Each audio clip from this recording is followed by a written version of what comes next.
Que célébrons-nous à la crèche? Une naissance, une vraie naissance. Et tous ceux qui ont assisté à une naissance savent que c'est un événement spirituel, métaphysique, qui nous met face au mystère de la vie. L'évangile de Luc raconte que cette naissance a eu lieu dans une étable.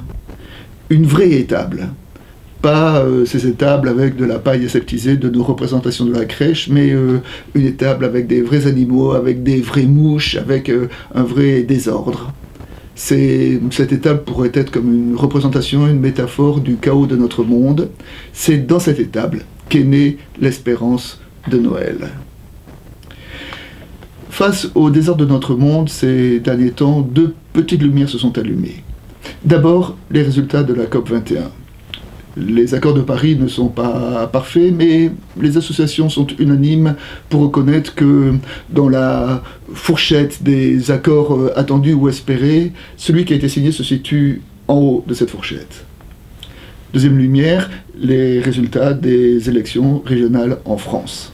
Alors certes, encore, le Front National a fait un score historiquement très élevé, mais il s'est levé en France une majorité pour dire non à une politique qui repose sur le rejet de l'autre et sur la peur.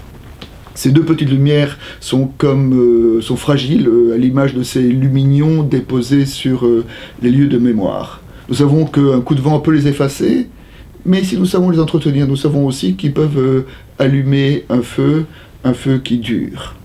Eh bien, Noël, c'est l'espérance qu'une lumière s'est levée dans le chaos et dans les désordres de notre monde.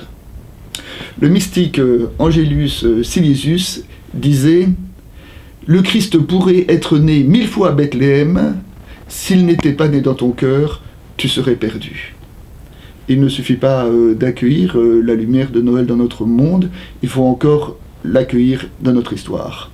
Et maintenir en nous vivante la flamme de la protestation et de la sobriété face à la crise climatique, la flamme de la fraternité, de la solidarité face à la crise sociale. Alors certes, ces questions se résoudront par les politiques, mais les politiques ont besoin d'être portées, soutenues par la société civile. Pas simplement accueillir Noël, mais aussi vivre Noël.